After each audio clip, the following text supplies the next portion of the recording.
Here we present a compilation of this memorable journey, celebrating the spirit of unity.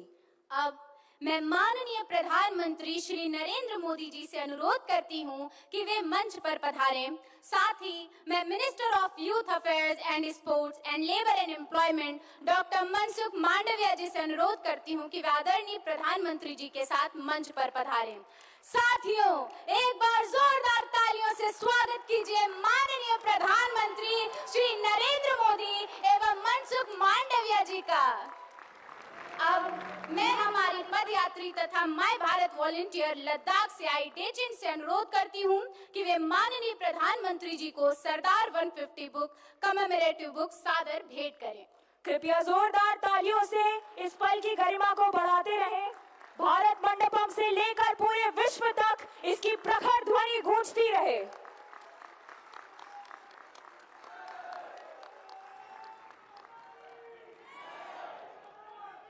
धन्यवाद डेचिन।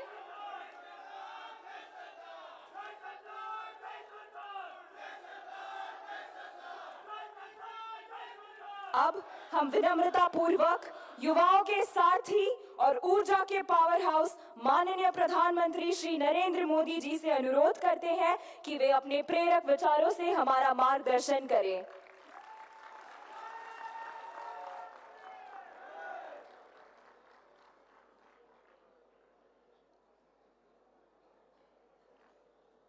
केंद्रीय मंत्रिमंडल के मेरे साथी,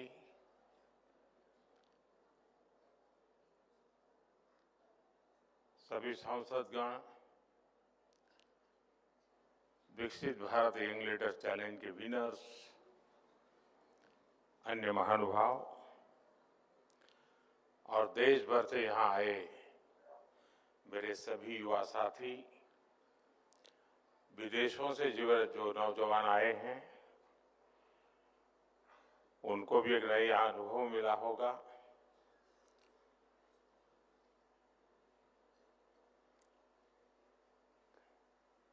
आप लोग थक नहीं गए?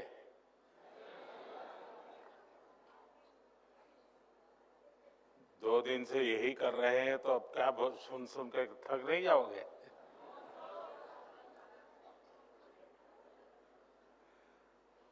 वैसे तो बीच में मैंने जितना कहना था कह दिया था।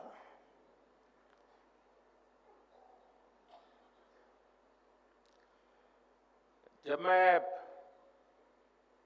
पहली बार मुख्यमंत्री पद की शपथ ली थी तब मैं समझता हूं आप में से बहुत सारे युवा ऐसे होंगे जिनका जन्म भी नहीं हुआ होगा।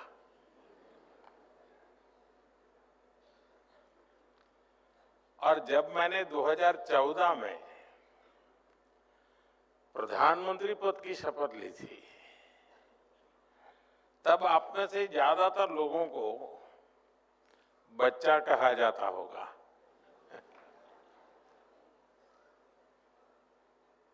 लेकिन पहले मुख्यमंत्री के रूप में और फिर अभी प्रधानमंत्री के रूप में मुझे हमेशा युवा पीढ़ी पर बहुत ज्यादा विश्वास रहा है।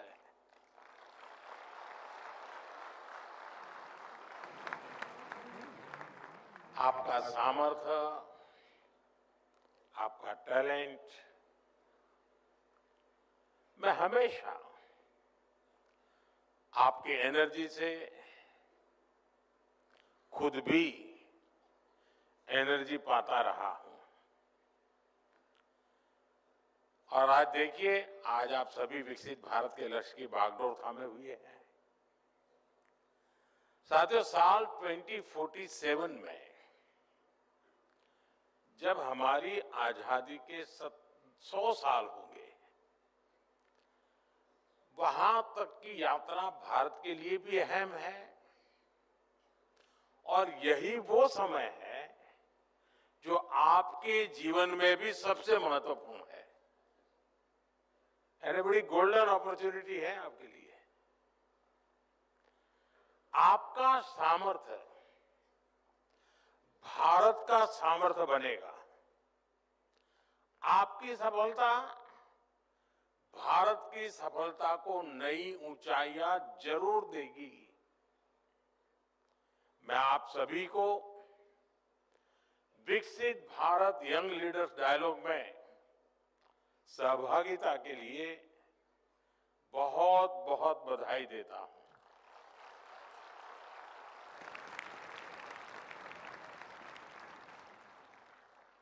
मैं इस विषय पर आगे विस्तार से बात जरूर करूंगा, लेकिन पहले बात में आज के विशेष दिन की। साथियों, आप सभी जानते हैं कि आज स्वामी विवेकानंद जी की जन्म जयंती है। स्वामी विवेकानंद जी के विचार आज भी हर युवा के लिए प्रेरणा है।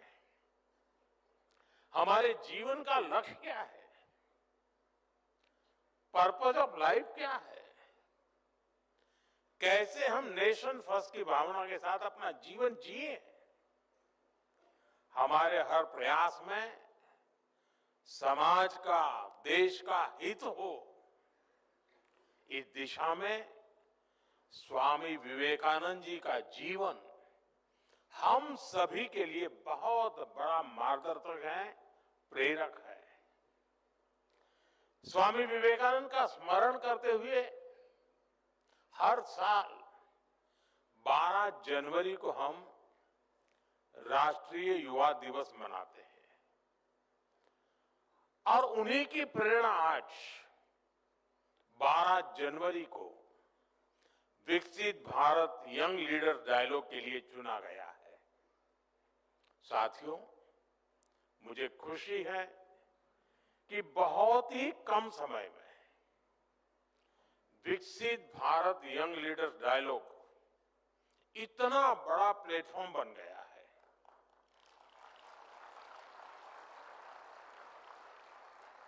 एक ऐसा प्लेटफॉर्म जहां देश के विकास की दिशा तय करने में युवाओं की सीधी भागीदारी होती है। करोड़ों नौजवानों का इससे जुड़ना,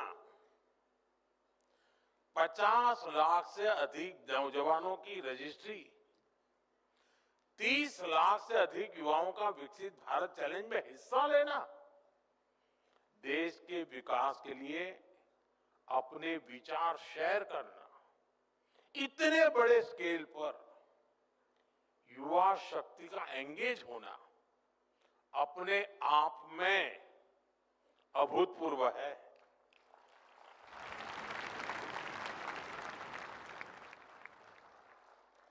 दुनिया के अनेक देशों में आमतौर पर थिंक टैंक, ये शब्द बहुत प्रचलित है, थिंक टैंक की चर्चा भी होती है और उस थिंक टैंक का प्रभाव भी बहुत होता है। वे एक प्रकार से ओपिनियन मेकर्स का एक समूह बन जाता है। लेकिन शायद आज जो मैंने प्रेजेंटेशन देखे और जिस प्रकार से चर्निंग होते होते आप लोगों ने यहां तक चीजें लाए हैं, मैं समझता हूं कि ये अपने आप में ये इवेंट इंस्टीट्यूशनलाइज तो हुआ है, एक अपने आप में दुनिया में अनोखी थिंक टैंक के रूप में उसने अपनी जगह बना ली।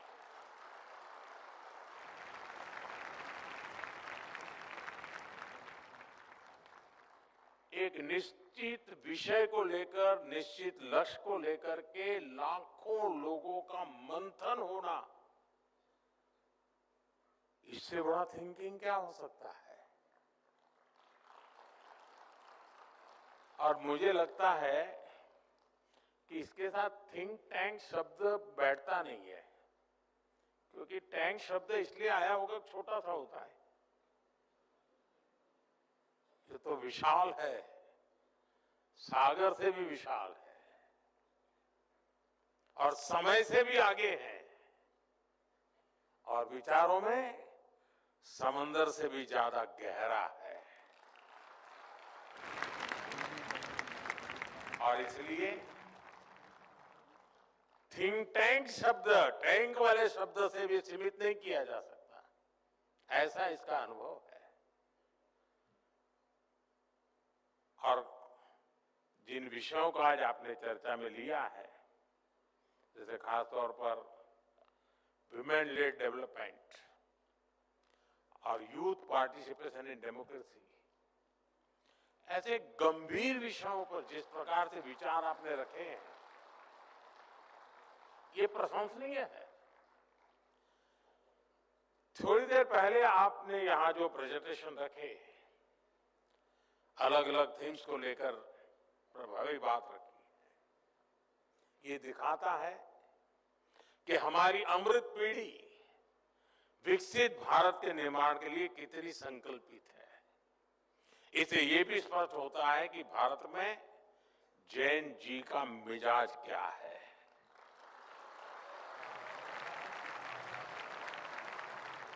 भारत का जैन जी कितनी क्रिएटिविटी से भरा हुआ है। मैं आप सभी युवा साथियों को, मेरा युवा भारत संगठन से जुड़े सभी नौजवानों को इस आयोजन के लिए और इसकी सफलता के लिए मैं बहुत बहुत बधाई देता हूं, आप सबका अभिनंदन करता हूं। साथियों, मैंने जब अभी आपसे बातें शुरू की तो 2014 का जिक्र किया था। तब यहां बैठे ज्यादातर युवा 8-10 साल के ही रहे होंगे। अखबार पढ़ने की उनकी आदत भी नहीं डेवलप हुई होगी। आपने पॉलिसी पैरालिसिस का वो पुराना दौर नहीं देखा, जब उस समय की सरकार की इसलिए आलोचना होती थी कि वो समय पर फैसले नहीं लेती, और जो फैसले होते भी थे वो जमीन पर ठीक से लागू नहीं होते थे। नियम कायदे ऐसे थे जिससे हमारा नौजवान कुछ नया करने के बारे में सोच भी नहीं सकता था। देश का युवा परेशान था कि इतनी बंदिशों में वो जाए तो जाए कहां।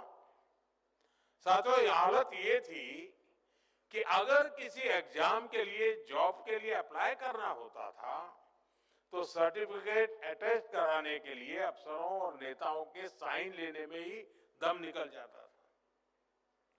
फिर फीस का डिमांड ड्राफ्ट बनाने के लिए बैंक और पोस्ट ऑफिस के चक्कर लगाने पड़ते थे। अपना कोई बिजनेस शुरू करना होता था तो बैंक कुछ हजार रुपए लाने के लिए 100 गारंटी मांगते थे। आज ये बातें बहुत असामान्य लगती हैं, लेकिन एक दशक पहले तक यही सब कुछ चलता था। साथियों, आपने यहां स्टार्टअप्स को लेकर प्रेजेंटेशन दिया। मैं आपको स्टार्टअप इकोसिस्टम का ही उदाहरण देता हूं कि इसमें जो परिवर्तन होता है वो कैसे हुआ है। दुनिया में 50-60 साल पहले स्टार्टअप कल्चर शुरू हुआ, धीरे धीरे वो मेगा कॉरपोरेशन के युग में बदल गया। लेकिन इस पूरी जर्नी के दौरान भारत में स्टार्टअप्स के बारे में बहुत कम चर्चा होती थी। साल 2014 तक तो देश में 500 से भी कम रजिस्टर्ड स्टार्टअप हुआ करते थे। स्टार्टअप कल्चर के अभाव में हर क्षेत्र में सरकार का ही दखल आ भी रहा। हमारा युवा टैलेंट, उसका सामर्थ्य, उसे अपने पूरा करने का मौका नहीं मिला। साथियों, मुझे अपने देश के युवाओं पर भरोसा है, आपके सामर्थ्य पर भरोसा है, इसलिए हमने एक अलग राह चुनी। हमने युवाओं को ध्यान में रखते हुए एक के बाद एक नए स्कीम्स बनाई। यहीं से स्टार्टअप रिवॉल्यूशन ने भारत में असली गति पकड़ी। Ease of doing business reforms, startup India, digital India, funds of funds, tax और कंप्लायंस सिंप्लीफिकेशन, ऐसे अनेक इनिशिएटिव लिए गए। ऐसे सेक्टर जहां पहले सिर्फ सरकार की सब कुछ थी, सब कुछ उसी की चलती थी, उनको युवा इनोवेशन, युवा एंटरप्राइज के लिए ओपन किया गया। इसका जो प्रभाव हुआ वो भी एक अलग ही सक्सेस स्टोरी बन चुका है। साथियों, आप स्पेस सेक्टर को ही लीजिए। 5-6 साल पहले तक स्पेस सेक्टर को आगे बढ़ाने की जिम्मेदारी सिर्फ इसरो पर थी। हमने स्पेस को प्राइवेट एंटरप्राइज के लिए ओपन किया, इससे जुड़ी व्यवस्थाएं बनाई, संस्थाएं तैयार की और आज स्पेस सेक्टर में 300 से अधिक स्टार्टअप काम कर रहे हैं। देखते ही देखते हमारे स्टार्टअप स्काईरूट एरोस्पेस ने अपना रॉकेट विक्रम एस तैयार कर लिया है। एक और स्टार्टअप अग्निकुल कॉस्मोस ने दुनिया का पहला 3D प्रिंटेड इंजन बनाकर सबको चौंका दिया है। ये सब स्टार्टअप की कमाल है। भारत के स्पेस स्टार्टअप अब लगातार कमाल करके दिखा रहे हैं। साथियों, मैं अब आपसे एक सवाल करता हूं। आप कल्पना करिए कि अगर ड्रोन उड़ाने पर 24 घंटे अनेकों तरह की पाबंदी लगी रहती तो क्या होता? ये थी। पहले हमारे यहां ड्रोन उड़ाना या बनाना दोनों कानूनों के जाल में फंसा हुआ था। लाइसेंस लेना पहाड़ चढ़ने जैसा काम था और इसे केवल सुरक्षा के नजरिए से ही देखा जाता था। हमने नए नियम बनाए, नियम आसान किए। इसके कारण आज हमारे यहां कितने ही युवाओं को ड्रोन से जुड़े सेक्टर में आगे बढ़ने का मौका मिला है।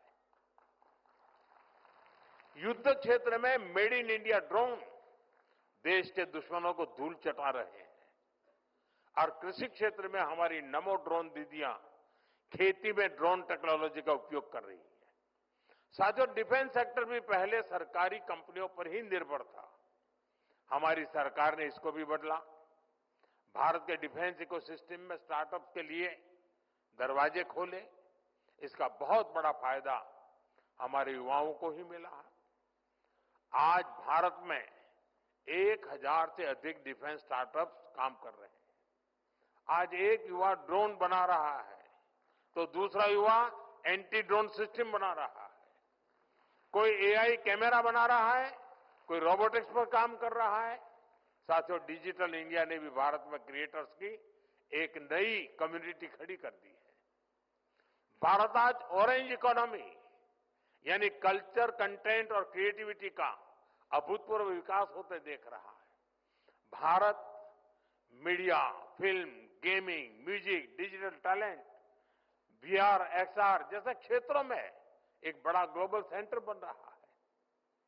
अब यहां पर एक प्रेजेंटेशन में हमारे कल्चर को एक्सपोर्ट करने की बात कही आई। मैं तो आप नौजवानों से आग्रह करता हूं, हमारी जो कहानियां हैं, कहानी किस्से हैं, रामायण है, महाभारत है, बहुत कुछ है। क्या हम उसमें गेमिंग की दुनिया में ले जा सकते हैं इन चीजों को? पूरी दुनिया में गेमिंग एक बहुत बड़ा मार्केट है, बहुत बड़ी इकोनॉमी है। हम अपनी माइथोलॉजी की कथाओं को लेकर के भी गेमिंग की दुनिया में नए नए खेल ले जा सकते हैं। हमारे हनुमान जी पूरी दुनिया की गेमिंग को चला सकते हैं।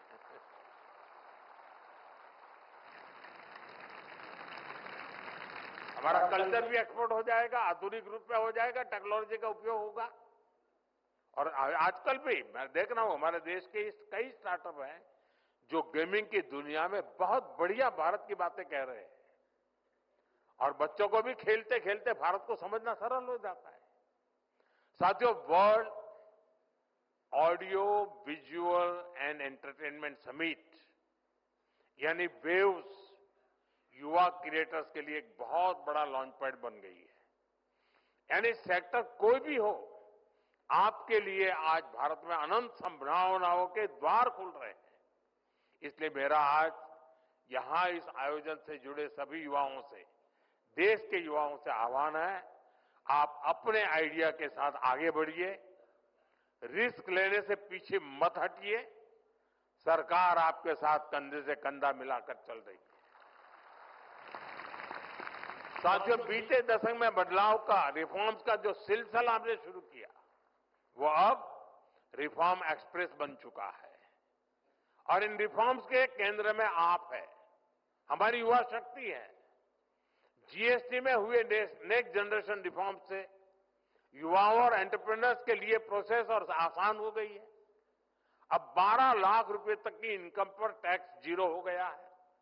इसे नई नौकरी वालों या नया बिजनेस शुरू करने वाले नौजवानों को उनके पास बहुत ज्यादा बचत होने की संभावना बढ़ गई है। साथियों, आप सभी जानते हैं आज बिजली सिर्फ रोशनी का माध्यम नहीं है। आज AI, data centres, semiconductor, manufacturing, ऐसे हर इकोसिस्टम के लिए ज्यादा बिजली की जरूरत है। इसलिए आज भारत एश्योर्ड एनर्जी सुनिश्चित कर रहा है। सिविल न्यूक्लियर एनर्जी से जुड़ा रिफॉर्म यानी शांति एक्ट इसी लक्ष्य के साथ किया गया है। इससे न्यूक्लियर सेक्टर में तो हजारों नए जॉब्स पैदा होंगे ही, बाकी सेक्टर्स पर भी इसका मल्टीप्लायर इफेक्ट होने वाला है। साथियों, दुनिया के अलग अलग देशों की अपनी जरूरतें हैं, अपनी डिमांड है। वहां वर्कफोर्स लगातार घट रही है। हमारा प्रयास है कि भारत के युवा दुनिया भर में बन रहे अवसरों के लिए तैयार हो। इसलिए स्किल डेवलपमेंट से जुड़े सेक्टर्स में भी लगातार रिफॉर्म किया जाना चाहिए और हम कर रहे हैं। नई नेशनल एजुकेशन पॉलिसी के बाद अब हायर एजुकेशन से जुड़े रेगुलेशन को रिफॉर्म किया जा रहा है। विदेशी यूनिवर्सिटीज भी अब भारत में अपने कैंपस खोल रही हैं। हाल में ही हजारों करोड़ रुपए के निवेश के साथ पीएम सेतु प्रोग्राम शुरू किया गया है। इससे हमारे हजारों आईटीआई अपग्रेड किए जाएंगे ताकि युवाओं को इंडस्ट्री की वर्तमान और भविष्य की जरूरतों के हिसाब से ट्रेन किया जा सके। बीते समय में दुनिया के अलग अलग देशों के साथ भारत ने ट्रेड डील्स की है। ये भी भारत के युवाओं के लिए नए नए अवसर लेकर आ रही है। साथियों, कोई भी देश बिना आत्मविश्वास के आत्मनिर्भर नहीं हो सकता, विकसित नहीं हो सकता। और इसलिए अपने सामर्थ्य, अपनी विरासत, अपने साजो सामान पर गौरव का अभाव हमें खलता है। हमारे पास उसके प्रति एक कमिटमेंट चाहिए, गौरव का भाव होना चाहिए और हमें बड़ी मजबूती के साथ, गौरव के साथ मजबूत कदमों से आगे बढ़ना चाहिए। आपने ब्रिटिश राजनेता मैकाले के बारे में जरूर पढ़ा होगा। उसने गुलामी के कालखंड में शिक्षा तंत्र के माध्यम से भारतीयों की ऐसी पीढ़ी बनाने के लिए काम किया जो मानसिक रूप से गुलाम हो। इससे भारत में स्वदेशी के प्रति, अपनी परंपराओं के प्रति, अपने प्रोडक्ट्स, अपने सामर्थ्य के प्रति हीन भावना पनपी। सिर्फ स्वदेशी होना, इंपोर्टेड होना ही, विदेशी होना और इंपोर्टेड होना, इसी को श्रेष्ठता की गारंटी मान लिया। अब ये कोई गले उतरने वाली चीज है क्या? हमें मिलकर गुलामी की इस मानसिकता को खत्म करना है। 10 साल बाद मैकाले के उस दुस्साहस को 200 वर्ष पूरे हो रहे हैं और ये पीढ़ी की जिम्मेवारी है कि 200 साल पहले का जो पाप है ना, वो धोने के लिए अभी 10 साल बचे हैं हमारे पास। और ये युवा पीढ़ी धो करके रहेगी, मुझे पूरा भरोसा है। और इसलिए देश के हर युवा को संकल्प लेकर इस मानसिकता से देश को बाहर निकालना है। साथियों, हमारे यहां शास्त्रों में कहा गया है और यहां पर स्टार्टअप, यहां जो प्रेजेंटेशन हुआ उसमें भी उसका उल्लेख किया गया। आनो भद्रः कर्तव्यो यन्तु विश्वतः, यानी हमारे लिए सभी दिशाओं से कल्याणकारी और शुभ और श्रेष्ठ विचार आने दे। आपको भी दुनिया के हर बेस्ट प्रैक्टिस से सीखना है, लेकिन अपनी विरासत, अपने आइडियाज को कमतर आंकने की प्रवृत्ति को कभी हावी नहीं होने देना है। स्वामी विवेकानंद जी का जीवन हमें यही तो सिखाता है। उन्होंने दुनिया भर में भ्रमण किया, वहां की अच्छी बातों की प्रशंसा की, लेकिन उन्होंने भारत की विरासत को लेकर फैलाए गए भ्रम को तोड़ने के लिए निरंतर प्रयास की, कठोरता उन्होंने घाव की उस पर। उन्होंने विचारों को सिर्फ इसलिए नहीं स्वीकार किया क्योंकि वे पॉपुलर थे, बल्कि उन्होंने कुरीतियों को चैलेंज किया, स्वामी विवेकानंद जी एक बेहतर भारत बनाना चाहते थे। उसी स्पिरिट के साथ आज आप युवा शक्ति को आगे बढ़ना है और यहां अपनी फिटनेस का भी ध्यान रखना है, खेलना है, खिलखिलाना है। मुझे आप सभी पर अटूट भरोसा है। आपका सामर्थ्य, आपकी ऊर्जा पर मेरा विश्वास है। इन्हीं शब्दों के साथ आप सभी को एक बार फिर से युवा दिवस की बहुत बहुत शुभकामनाएं। मैं एक और सुझाव देना चाहता हूं। ये जो हमारा डायलॉग का कार्यक्रम चल रहा है, क्या आप कभी योजना करके अपने स्टेट में स्टेट को विकसित बनाने के लिए डायलॉग ये कार्यक्रम शुरू करें और थोड़े समय के बाद हम डिस्ट्रिक्ट को विकसित बनाने के लिए भी डायलॉग शुरू करें, इस दिशा में जाएंगे। लेकिन हर राज्य में एक कार्यक्रम राज्य के नौजवान मिलकर के, ताकि ये थिंक टैंक जिसको कहा गया ये थिंक वेव बन जाएगा, ये दिशा में हम करें। मेरी पूरी शुभकामनाएं आपके साथ है। बहुत बहुत धन्यवाद दोस्तों।